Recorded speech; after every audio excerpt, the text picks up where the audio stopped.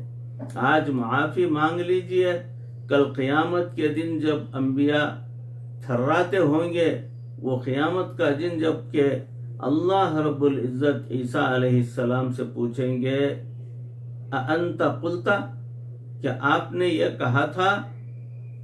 علماء نے لکھا ہے کہ عیسیٰ علیہ السلام خوف کے مارے کانپنے لگ جائیں گے. وہ جو سچے ہیں، جن کو اللہ قرآن میں سچا فرماتا ہے لِيَسْأَلَ الصَّادِقِينَ عَنْ صِدْقِهِمْ، میں قیامت کے دن سچوں سے ان کی سچائی کے بارے میں پوچھوں گا. اس دن پھر ہم جیسے جھوٹوں کا کیا بنے گا، ہمارا کیا حال ہوگا اس دن جب اللہ سچوں کے بارے میں فرماتے ہیں میں سچوں سے ان کی سچائی کے بارے میں پوچھوں گا. آج کسی کو کمینہ کہہ دینا آسان ہے، آج کسی کو بے ایمان کہہ دینا آسان ہے، آج کسی کو ذلیل کہہ دینا بہت آسان ہے. کل قیامت کے دن اللہ کے سامنے اس کا جواب دینا بہت مشکل کام ہے. ایران کا ایک بادشاہ گزرا ہے، اس کا نام ملک شاہ تھا. اس نے سوچا کہ شکار کے لیے جانا چاہتا ہوں. اس کے ساتھ اس کے کارندے بھی تھے. وہ شکار میں مصروف ہو گیا. 3 دن اس کو وہاں رہنا تھا. وہاں ایک بڑھیا کا گھر تھا، اس کی ایک گائے تھی.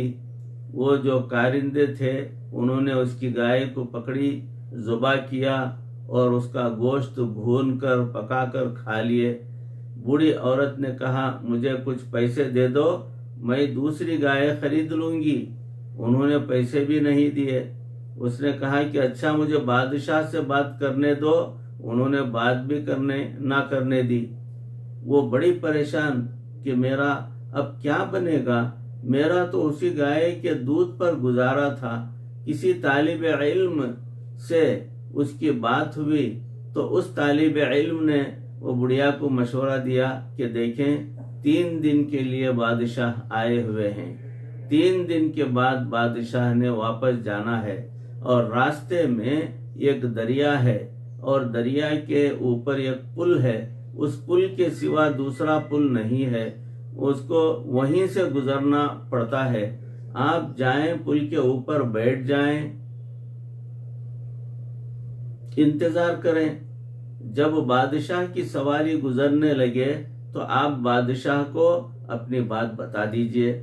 وہ اچھا بندہ ہے، آپ کو گائے کی قیمت تو کم از کم ادا کر دے گا. بوڑھی عورت وہاں پہنچ گئی.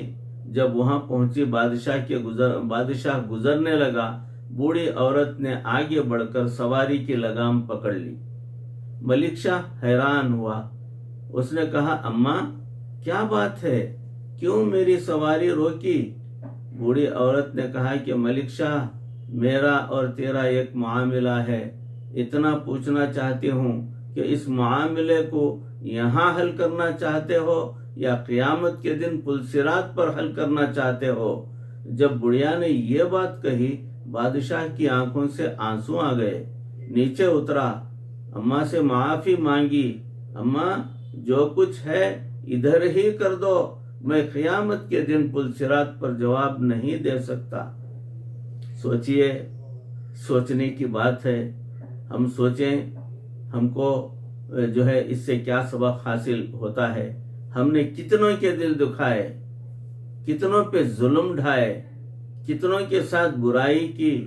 کل قیامت کے دن اگر ہم پل صراط کے سے گزرنے لگیں گے، اللہ رب العزت کے سامنے پیشی ہوگی اور اس وقت یہ کہہ دیا جائے گا وَقِفُوهُمْ إِنَّهُمْ مَسْئُولُونَ، ان کو روک لیجئے، ہم کو ان سے بات پوچھنی ہے، ان کا ٹریل لینا ہے.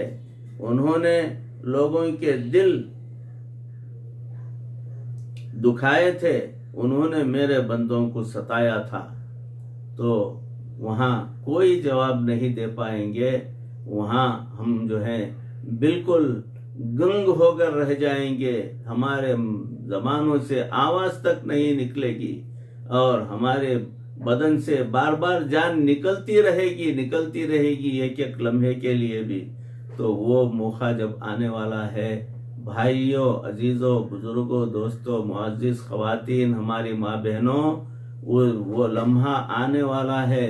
ہماری یہ زندگی جیسے ہی ختم ہوگی، قبر کے حوالے ہمیں کیا جائے گا، عالم قبر، عالم برزخ، عالم حشر اور عالم جو پل صراط، تو وہاں سے ہم کو یہ تمام باتوں سے گزرنا پڑے گا، ان مرحلوں سے گزرنا پڑے گا، اور اللہ کے سامنے پیشی ہوگی، جواب دینا پڑے گا۔ اللہ کے لیے اپنے آپ کو اس دنیا کے اندر سدھار لیجئے، اپنے آپ کو پاک صاف کر لیجئے، اپنے دلوں کے اندر سے ان تمام کدورتوں کو دور کر لیجئے، اللہ کے نیک اور پکے سچے بندے بن کر اس دنیا سے جائیے، اپنے گناہوں کا توشہ ہلکا کر کے جائیے۔ اس کے لیے ابھی سے کوشش شروع کر لیجئے، ہمارے پاس ابھی سانس چل رہی ہے، ہماری ابھی وقت ہے، اللہ سے توبہ کریں گے، اللہ سے سچی معافی مانگیں گے، مرتے دم تک پروردگار ہمیں کسی کا محتاج نہ بنا، ہمارے گناہوں کو معاف فرما، ہمارے دلوں کے اندر تیری محبت ڈال دے، اور برائی سے نفرت ہمارے دلوں کے اندر پیدا فرما دے۔ اے اللہ، ہمارے آخری وقت میں ہماری زبان پر سے کلمہ طیبہ کو جاری فرما۔ وآخر دعوانا ان الحمد للہ رب العالمین۔ السلام علیکم ورحمۃ اللہ وبرکاتہ۔